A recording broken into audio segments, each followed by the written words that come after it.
নমস্কার ভিউয়ার্স, আশা করি আপনারা সবাই খুব ভালো আছেন।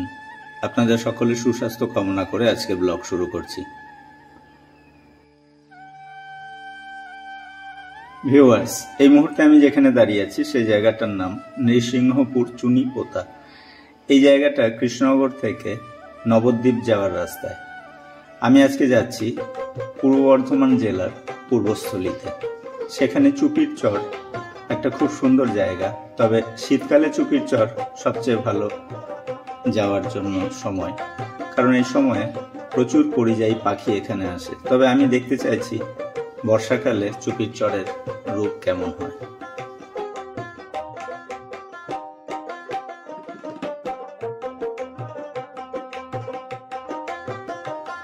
ভিউয়ার্স, এই মুহূর্তে আমি গৌরাঙ্গ সেতুর উপরে, নিচে দিয়ে গঙ্গা বয়ে চলেছে।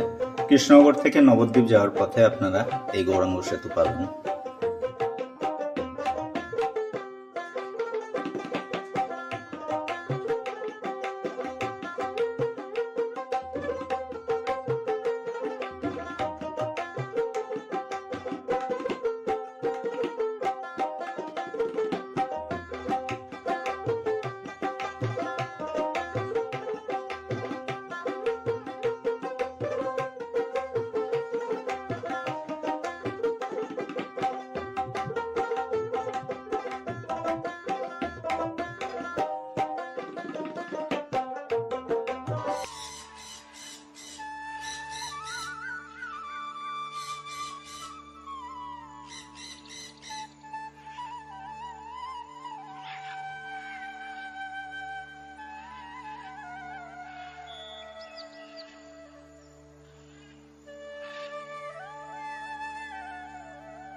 কৃষ্ণনগর থেকে নবদ্বীপে যাওয়ার রাস্তায় ব্রিজ থেকে ডান দিকে তাকালে অনেক দূরে আপনারা দেখতে পাবেন মায়াপুরের যে মূল মন্দিরটি তৈরি হচ্ছে এখন, সেই মন্দিরের চূড়া আপনারা হয়তো দেখতে পাচ্ছেন। আমি জুম করে দেখানোর চেষ্টা করছি।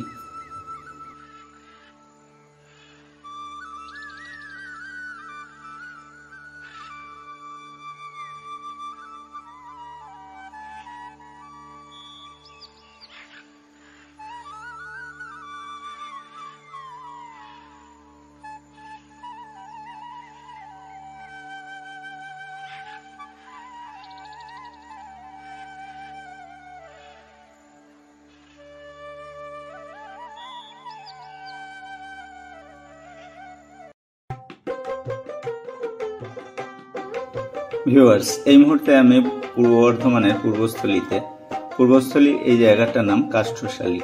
এখানে একটা পাখিরালয় রয়েছে, সেই পাখিরালয়ের উদ্দেশ্যে আমি যাচ্ছি এবং সেখানেই চুপির চর।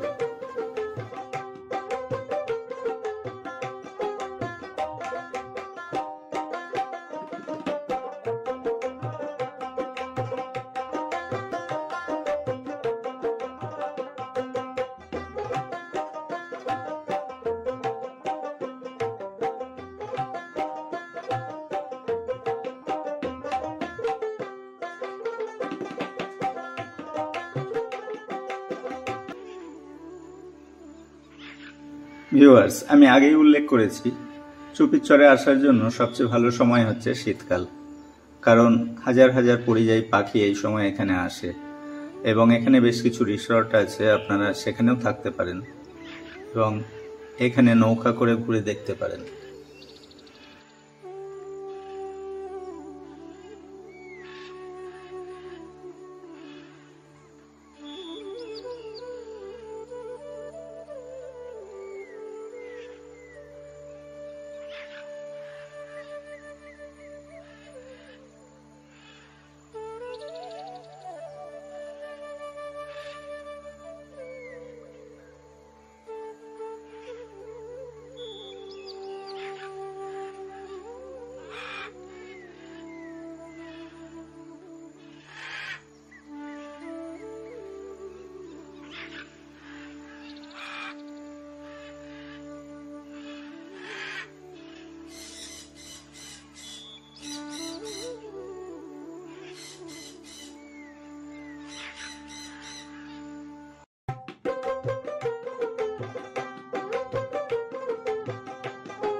এই চুপিচরেই আরেকটা ওয়াচ টাওয়ার আছে, সেখান থেকে আসলে শীতকালে পাখি দেখার অনেক সুবিধা হয়, সে কারণে ওয়াচ টাওয়ারটা করা হয়েছিল। তবে ওয়াচ টাওয়ারে ওখানে আমি এখন যাচ্ছি, যদিও এই মুহূর্তে পাখি নেই, তবু ওয়াচ টাওয়ারের উপর থেকে আশপাশটা কেমন লাগছে সেটা আপনাদেরকে দেখাবো।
ভিউয়ার্স, আমি জুম করে আপনাদেরকে দেখানোর চেষ্টা করছি, ওই দূরে মায়াপুরের মূল মন্দিরের চূড়াটা দেখা যাচ্ছে।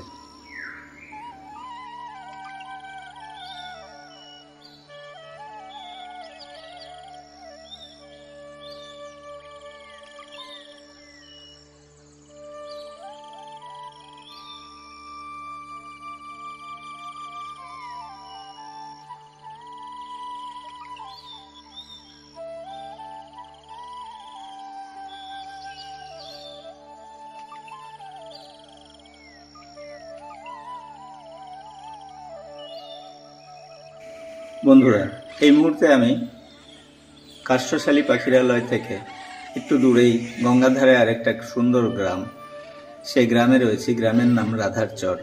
এখানে একটা গঙ্গা ঘাট আছে, একটা নৌকা যাতায়াত করে ওপারে মায়াপুরের উদ্দেশ্যে। আপনারা দেখুন কত সুন্দর একটা গ্রাম।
ভিউয়ার্স, এই রাধার চরে গঙ্গা নদীর মাঝখান দিয়ে একটা চর পড়েছে, সেই কারণে এখানে গঙ্গার যে ধারাটা রয়েছে সেই ধারার যে চওড়া অংশটা সেটা খুবই কম।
ভিউয়ার্স, এখন আমি আপনাদেরকে নিয়ে যাচ্ছি পূর্বস্থলীর একটা জমিদার বাড়ি, রায়বাড়িতে। সেখানে বেশ কিছু প্রাচীন মন্দির আছে এবং একটা খুব প্রাচীন জমিদার বাড়ি রয়েছে।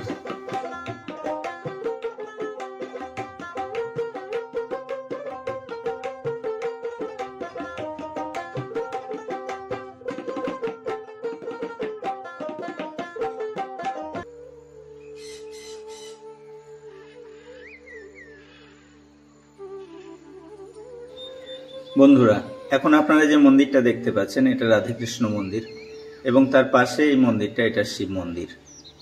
সারা বছর এখানে পুজো হয় না, তবে শিবরাত্রির দিন এখানে প্রচুর মানুষের ভিড় হয় এবং এই মাঠে রথ যাত্রাও পালিত হয়।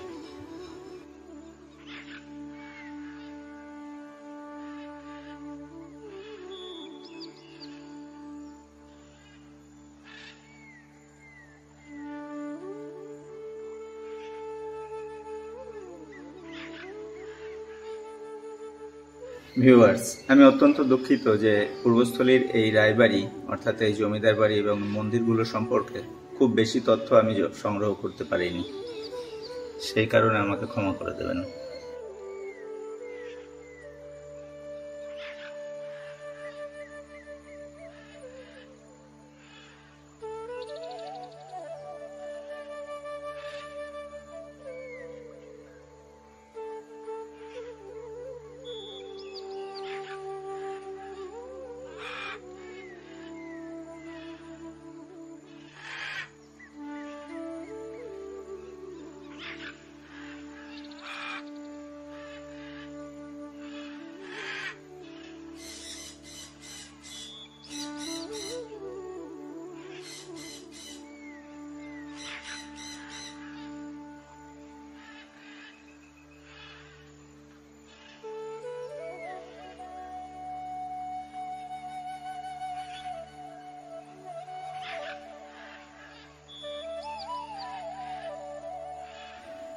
রাধাকৃষ্ণ মন্দির এবং শিব মন্দিরের খুব কাছেই রয়েছে আরেকটি নাট মন্দির এবং একটি জোড়া শিব মন্দির।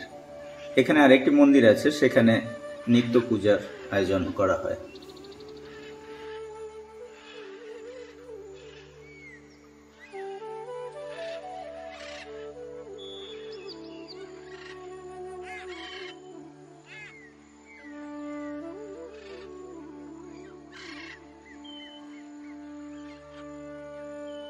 ভিউয়ার্স, এই রাধাকৃষ্ণ মন্দির বা জোড়াশিব মন্দির এবং নাট মন্দিরের গঠনশৈলী দেখেই বোঝা যায় এগুলো কমপক্ষে 200 বছরের প্রাচীন।